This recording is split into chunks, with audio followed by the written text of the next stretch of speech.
चलो बेटा अब हम लोग समझते हैं कि एडियाबेटिक प्रोसेस के बारे में। एडियाबेटिक प्रोसेस कैसी चलती है, कैसे होती है, क्या होती है, लेट्स सी। अभी मैंने थोड़ी देर पहले आपको बताया था, कुछ देर पहले अभी बता रहा था मैं इस बात को कि भाई एडियाबेटिक प्रोसेस ऐसी प्रोसेस है जिस प्रोसेस में सिस्टम से हीट ट्रांसफर नहीं होती है। मतलब अगर कोई सिस्टम की हीट है तो वो बाहर नहीं जाएगी या वो अंदर नहीं आएगी। आइसोथर्मल प्रोसेस में हमने देखा था कि आइसोथर्मल प्रोसेस में जो फॉर्मूला लगता था वो होता था PV = K, और यहाँ पे आमतौर पे ये रिलेशन लगता था P1 B1 = P2 V2। इस तरीके से ये रिलेशन आपका निकल के आता था बेटा। लेकिन आपको बताऊं कि एडियाबेटिक प्रोसेस के अंदर जो फॉर्मूला अप्लाई होगा वो होगा PV = K। PV = K होगा। अगर मैं इसको एक प्रोसेस और दूसरी प्रोसेस पे लगाऊं तो मैं कह सकता हूं P1 B1 गामा = K। फिर मैं दूसरी प्रोसेस पे लगाऊं तो मैं कह सकता हूं P2 V2 गामा = K। और इस तरीके से ये आ जाएगा P1 B1 gamma = P2 V2 gamma. इस फॉर्मूले को आप यहां पर एडियाबेटिक प्रोसेस अगर कहीं भी दी हो बेटा और उसके अंदर अगर प्रेशर और वॉल्यूम के वेरिएबल फंक्शन दिए हों तो आप इनका यूज करते हुए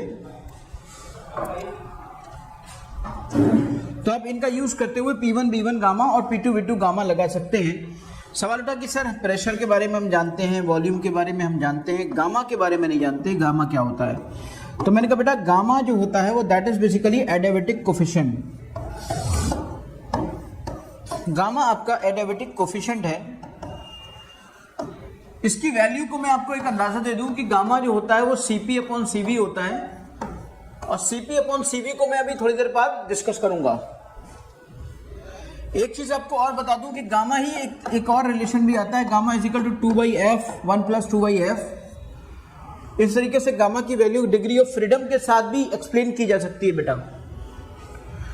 तो डिग्री ऑफ फ्रीडम और गामा = 1 + 2/f, इस चीज को भी हम देख सकते हैं। लेकिन चलिए अभी नहीं देखेंगे, थोड़ी देर बाद इसके बारे में और डिटेल से समझेंगे। अभी हम बात कर रहे थे एडियाबेटिक प्रोसेस की। अगर कि कहीं कोई क्वेश्चन इस तरह का आ जाए, हमें क्या समझना है कि एडियाबेटिक प्रोसेस क्या होती है, एडियाबेटिक प्रोसेस में फॉर्मूले कौन से लगते हैं और एडियाबेटिक प्रोसेस के कर्व कैसे होते हैं। तो गामा के बारे में हमने थोड़ा सा इंट्रोडक्टरी पार्ट अभी दिया आपको, डिटेल आपसे थोड़ी देर बात करेंगे अगले लेक्चर में, उससे अगले लेक्चर में। अभी हम बात कर रहे थे कि एक फॉर्मूला, ये डिपेंड करेगा क्वेश्चन के ऊपर, एक फॉर्मूला हमने बनाया कि P1 B1 = P2 V2 gamma लग जाएगा। इसका मतलब ये हुआ कि PV गामा = K। आप सभी लोग गैसेस स्टेट पढ़ चुके हैं और आप जानते भी, अगर नहीं भी पढ़ा होगा तो भी आप जानते हो PV = होता है बेटा for 1 mole of the gas = R। PV = RT for 1 mole of the gas, है ना। तो अगर यहां पे ये चीजें होती हैं तो P के अगर आप रिप्लेस करना चाहो, P की जगह पे आप क्या लिख सकते हो? P की जगह आप लिख सकते हो RT/V। तो P की जगह you can put the RT/V। तो आप एक काम करिए ना, आप एक काम करिए कि यहाँ P की जगह पर ये रख दीजिए। P की जगह में आप ये रख दोगे तो ये हो जाएगा RT/V × V⁻, गामा = कांस्टेंट। ठीक। अब आप मुझे बताइए कि ये T रहा और ये V और ये नीचे वाला अगर इसका पावर 1 है तो इसे TV गामा -1 लिख सकते हैं, और ये आपका K/R लिखा जा सकता है बेटा। याद रखिएगा कभी भी कोई कांस्टेंट से कांस्टेंट डिवाइड करता है तो हमेशा एक नया कांस्टेंट मिलता है। कभी भी कोई कांस्टेंट से कांस्टेंट मल्टीप्लाई करता है तो हमेशा एक कांस्टेंट मिलता है। इस तरीके से फिर से एक नया कांस्टेंट मिल जाएगा बेटा K। ये अगर स्मॉल k था तो आपकी कैपिटल K मान लो उसे, and again it will B TV gamma -1 बेटा।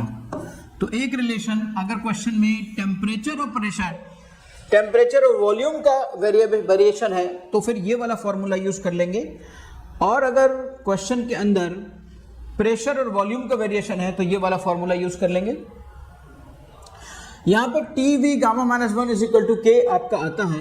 TV गामा -1 = K अगर आपका आ गया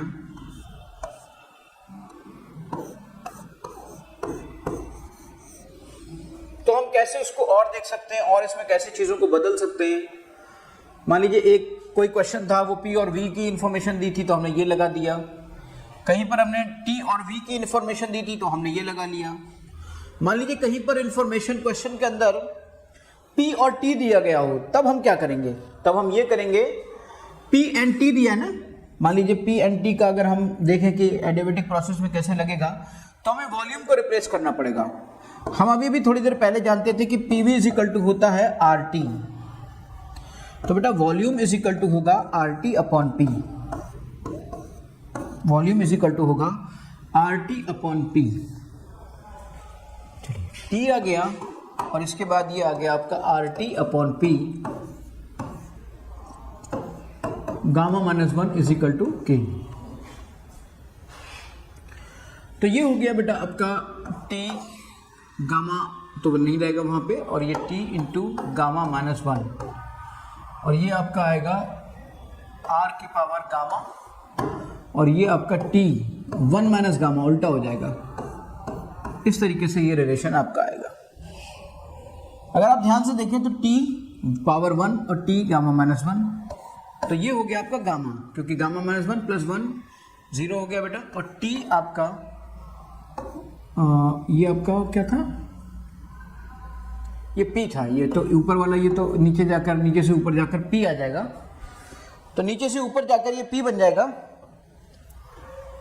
और अगर ये नीचे से ऊपर जाने पर ये P बन जाएगा, it will be P minus 1, P 1 minus gamma which is equal to a constant, तो ये बन जाएगा T gamma P 1 minus gamma is equal to constant.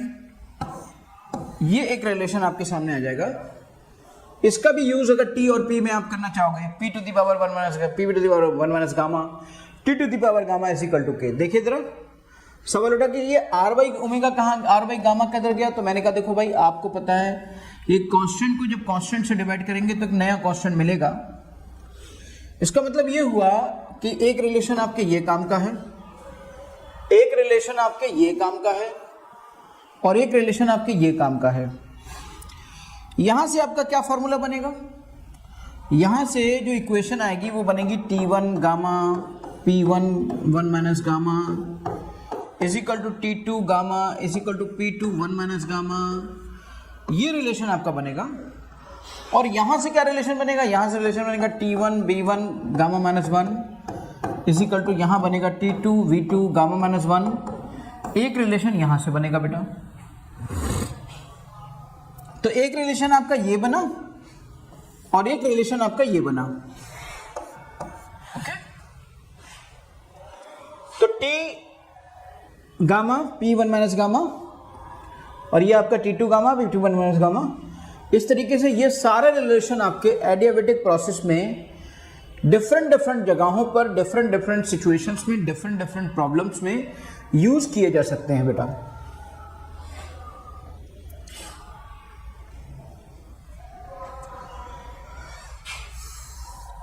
Adiabatic process में जिन हम रिलेशंस की बात कर रहे थे और जिन चीज़ों को हमने समझा,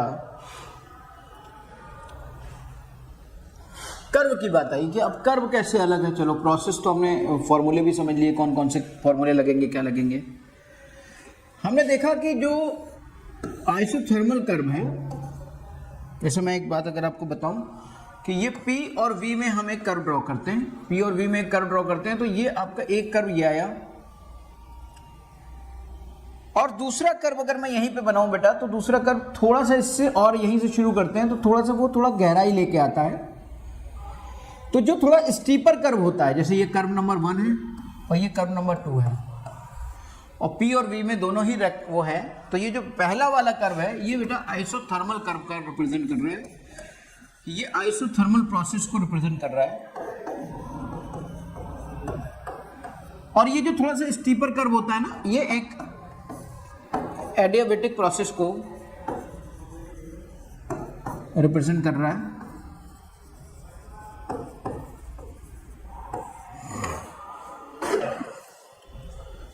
आइसोथर्मल प्रोसेस, एडियाबेटिक प्रोसेस, इसको ये रिप्रेजेंट कर रहा है। ओके, अब यहां देखिए, अब सवाल उठता है कि जो स्लोप है वो स्लोप कितना ज्यादा स्टीपर है।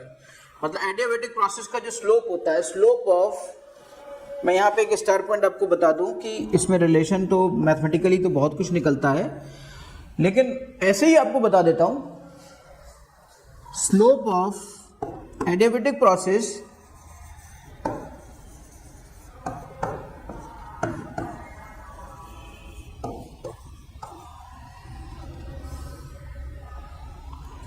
slope of curve of adiabatic process is equal to gamma times slope of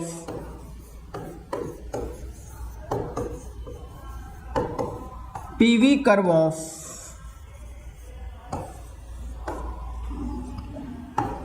isothermal process।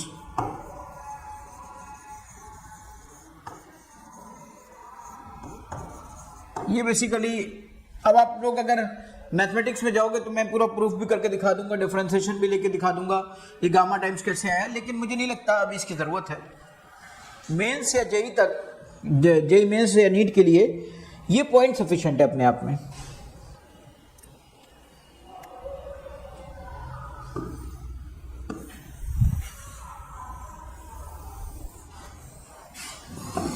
ठीक है बेटा,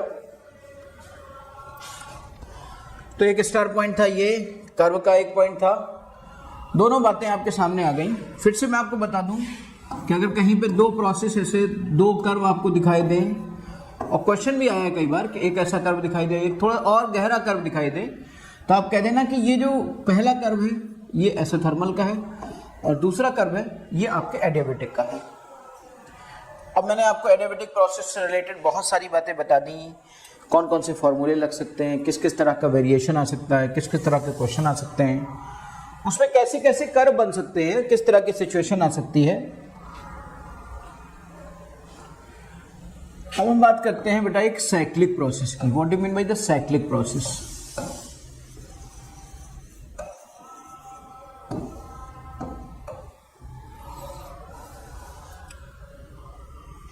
देखिए साइक्लिक प्रोसेस अपने आप में कोई नॉट प्योर प्रोसेस, कोई एक अपनी प्योर प्रोसेस नहीं है ये। जैसे इससे पहले आप देख रहे थे कि वो प्योर प्रोसेस थी,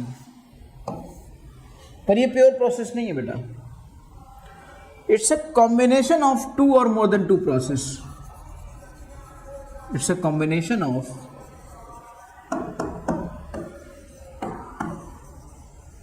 to or more then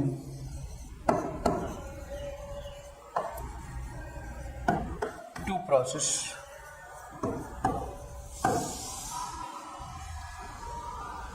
Starting from one point and end at that same point. Starting and ending at same point.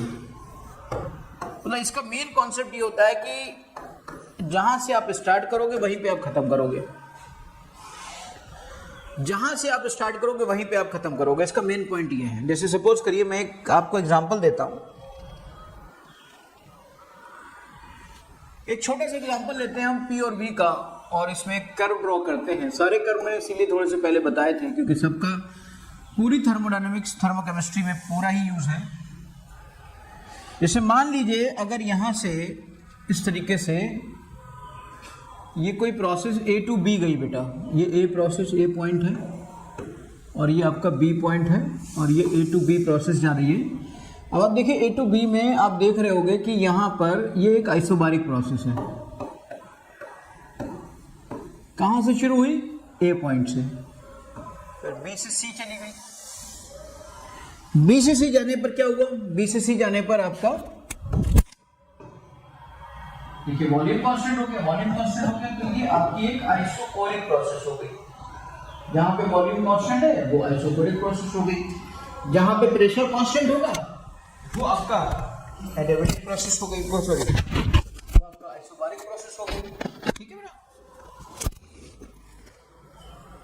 अब यहां पर अगर हम इस चीज को ऐसे लें C टू D और फिर ऐसे लें D टू A, तो आप फिर देखिए C टू D कैसी प्रोसेस है? C टू D में भी प्रेशर कांस्टेंट है तो ये भी आइसोबारिक होगी भाई, और इसमें भी वॉल्यूम कांस्टेंट है तो ये भी आइसोबारिक नहीं आइसोकोरिक प्रोसेस हो गई। तो कहने का मतलब क्या हुआ?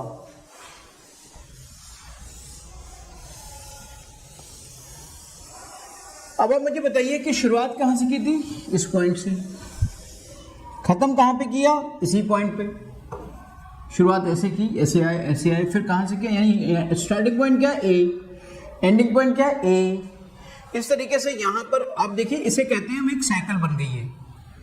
तो this is basically cyclic process. अगर कोई मुझसे कहे तो आपसे कोई पूछे साइक्लिक प्रोसेस क्या है, तो आप कहोगे ए बी सी डी फिर A. This is called cyclic process. कोई आपसे पूछे ए बी क्या है, तो आप कहना आइसोबारिक प्रोसेस। कोई आपसे कहे बी सी क्या है, तो आप कहना आइसोकोरिक प्रोसेस। कोई आपसे कहे सी डी प्रोसेस क्या है, तो आप कहना आइसोबारिक प्रोसेस। कोई आपसे कहे डी ए प्रोसेस क्या है, तो आप कहना आइसोकोरिक प्रोसेस। कोई आपसे कहे A B C D A process क्या है, तो आप कहना साइक्लिक प्रोसेस। तो यहां से एक बात क्लियर हो गई कि भाई आपका जो साइक्लिक प्रोसेस है वो बेसिकली कॉम्बिनेशन है। साइक्लिक प्रोसेस बेसिकली कॉम्बिनेशन है to or more than to processes का। जैसे यहाँ पे ये दो प्रोसेस थी, अब मैं मोर देन टू प्रोसेस का भी एक एग्जांपल आपको दे देता हूँ। यहीं पर मैं एक एग्जांपल मेरे पास और भी है। जैसे मान लीजिए मैं एक और कर्व बनाता हूँ और इस तरीके से बनाता हूँ कि भाई ये आपका P है, ये B है।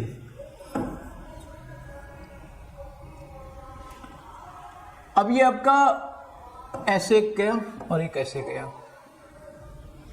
मैं थोड़ा सा अलग कलर यूज करने की कोशिश कर रहा हूँ कि ये मान लीजिए आपका ये वाइट हो गया और ये आपका येलो, ये आपका बेटा ऐसे हो गया, ऐसे कलर। अब आप A to B देखिए, आपने यहाँ से शुरू किया A से और आप A से B गए, ये आपका B पॉइंट है। फिर आप B से C गए, ये आपका C पॉइंट है। फिर आप C से A आए। तो आप मुझे बताइए कि यहाँ पर A to B प्रोसेस क्या है? A to B एक आइसोथर्मल प्रोसेस है। A to B एक आइसोथर्मल प्रोसेस है। ओके, इसके बाद बताइए B to C क्या है? B to C आपकी एक आइसोबारिक प्रोसेस हो गई। और उसके बाद C2A बताइए क्या है? C2A आपकी एक आइसोकोरिक प्रोसेस हो गई। तो ये आपकी आइसोबारिक हो गई, आइसोथर्मल हो गई, आइसोकोरिक हो गई। अब जरा समझिए आप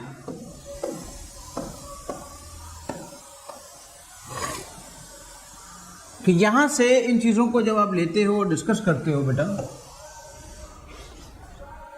this is isothermal, this is isobaric, this is isochoric.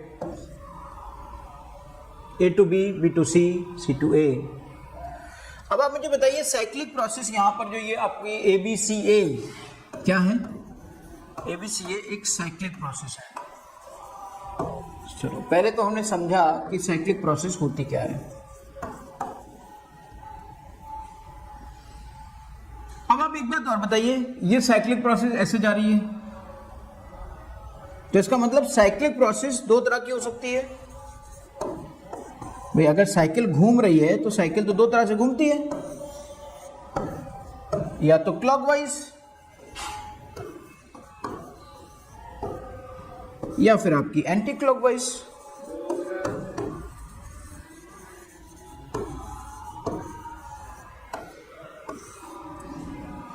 या तो आपकी क्लॉकवाइज या एंटी क्लॉकवाइज। साइक्लिक प्रोसेस तो दो तरह से घूमती है भाई। चलिए अब साइक्लिक प्रोसेस में भी वर्क डन देखना है, हीट देखना है, सब कुछ देखना है, लेकिन अभी तो हम सिर्फ प्रोसेस समझ रहे हैं।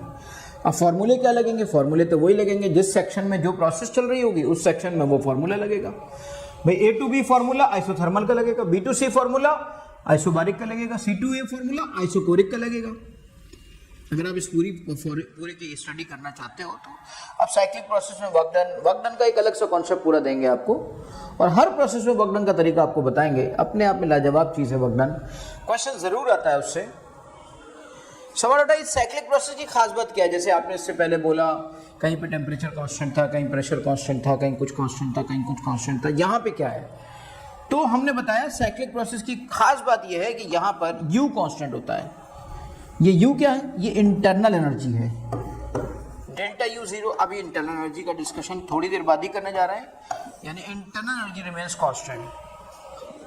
जब एक प्रोसेस से दूसरी प्रोसेस में शुरू करते हो, दूसरे प्रोसेस पे जाते हो, उस पे जाते हो, तो टेम्परेचर तो बदल रहा है, यहाँ कुछ है, यहाँ कुछ है, यहाँ कुछ है, यहाँ से यहाँ तक चलो कुछ नहीं है, लेकिन यहाँ के यहाँ तो बदलेगा, यहाँ तो बदलेगा। तो इस तरीके से यहाँ पर क्या कांस्टेंट होता है, यहाँ पर u कांस्टेंट होता है बेटा इस प्रोसेस के अंदर। तो हमने प्रोसेस समझ ली, प्रोसेस के कर्व समझ लिए, प्रोसेस के तरीके समझ लिए, क्लॉकवाइज होती है, एंटी क्लॉकवाइज होती है। हमने ये समझ लिया कि उसमें क्या चीज़ कांस्टेंट होती है, कि कौन सी चीज़ वेरी करती है। फिर इसके बाद बेटा इसमें एक नई बात आती है जिसका नाम है आइसोथर्मल प्रोसेस, जिसका नाम है reversible process.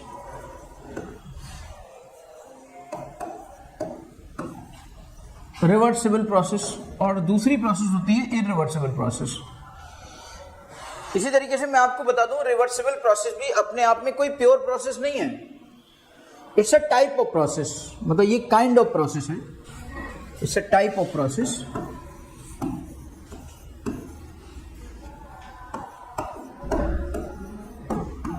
It's a type of process, ये एक प्रोसेस का टाइप है। कैसे, मतलब देखो मैं आपको बताऊं कि ये जो होता है ना आइसोथर्मल, ऐसे ऐसे भी लिखते हैं, ऐसे आइसोथर्मल, जैसे हम आइसोथर्मल प्रोसेस को जब पढ़ेंगे ना तो आइसोथर्मल रिवर्सिबल प्रोसेस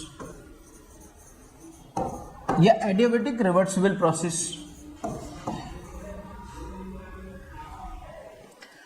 या एडियाबेटिक रिवर्सिबल प्रोसेस, ऐसे रिवर्सिबल प्रोसेस को, मतलब एडियाबेटिक का एक टाइप है ये एडियाबेटिक रिवर्सिबल प्रोसेस।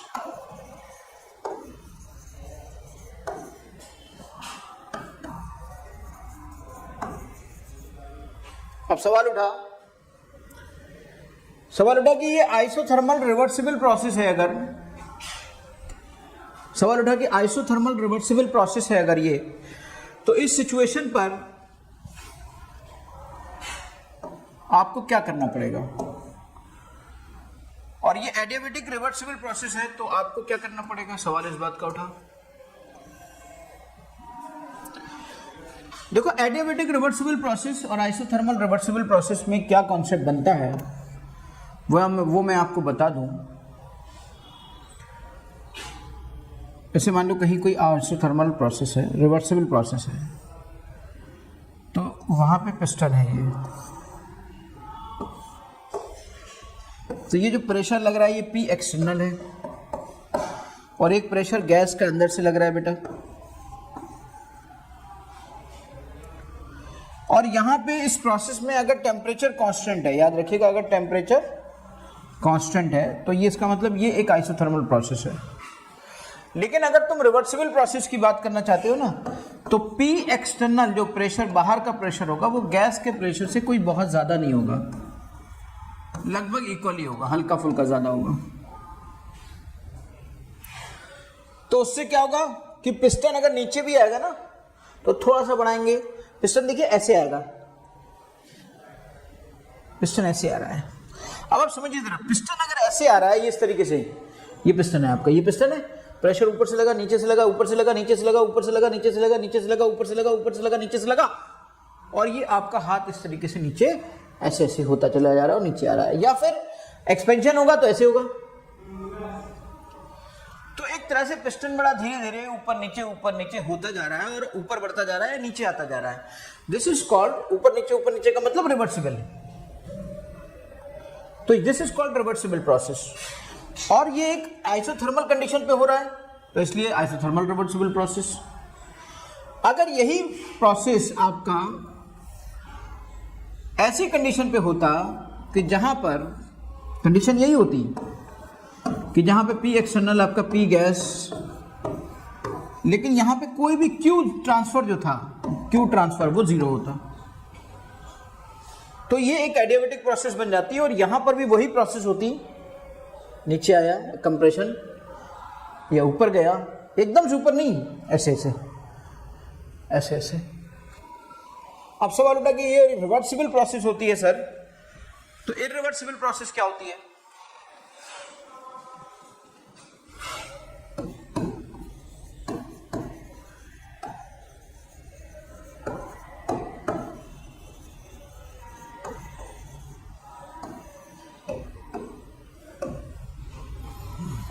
सवाल उठा कि अगर ये रिवर्सिबल है तो इरिवर्सिबल क्या होती है? तो मैंने कहा देखो इरिवर्सिबल का मतलब क्या हुआ, जब भी कभी कोई भी अगर सपोज करो आप इरिवर्सिबल आप बात कर रहे हो इरिवर्सिबल आइसोथर्मल प्रोसेस की, यानी आइसोथर्मल इरिवर्सिबल प्रोसेस की, तो क्या होगा लेट्स सी। अब जैसे मान लीजिए ये पिस्टन है आपका और ये पिस्टन में आपको ये इस तरीके से आ जाए, मान लो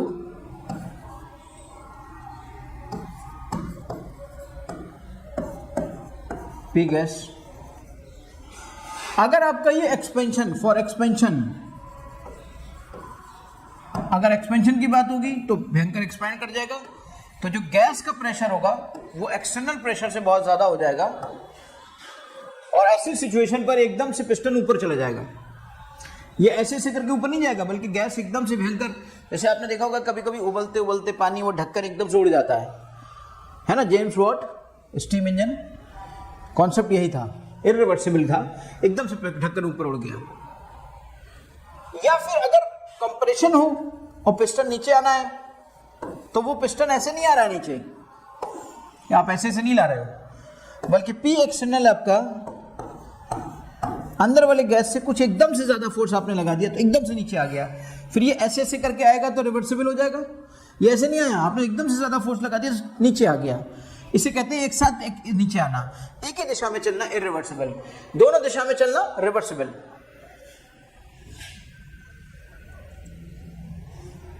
अब हम ऐसे इसी तरीके से बेटा, जैसे ये आपने देखा ना इरिवर्सिबल आइसोथर्मल प्रोसेस होती है, ऐसे ही एडियाबैटिक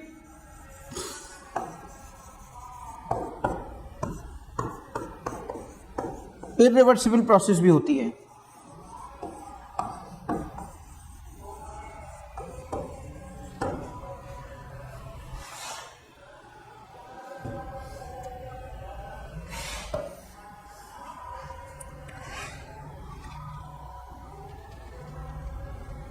ओके तो यहां से ये सारी प्रोसेसेस आपको क्लियर हुई कि क्या होगा प्रोसेसेस में, और सारी कंप्लीट प्रोसेसेस हो गई।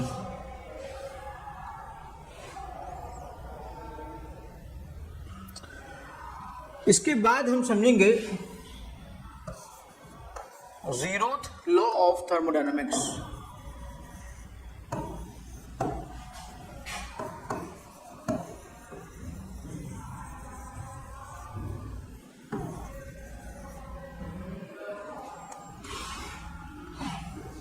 जीरोथ लॉ ऑफ थर्मोडायनेमिक्स क्या होता है, एक एक करके हम चीजों को लेके चलते हैं। सबसे पहले हम समझते हैं zeroth law of thermodynamics. What do you mean by the zeroth law of thermodynamics, let's understand. देखो बेटा, जैसे मान लीजिए ये कोई ए रॉड है, मान लीजिए कोई ये बी रॉड है, मान लीजिए ये कोई सी रॉड है,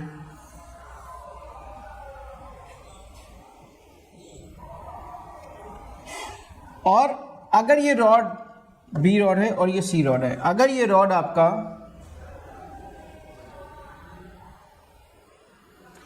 अगर ये तीनों थर्मल इक्विलिब्रियम में है, A B C are in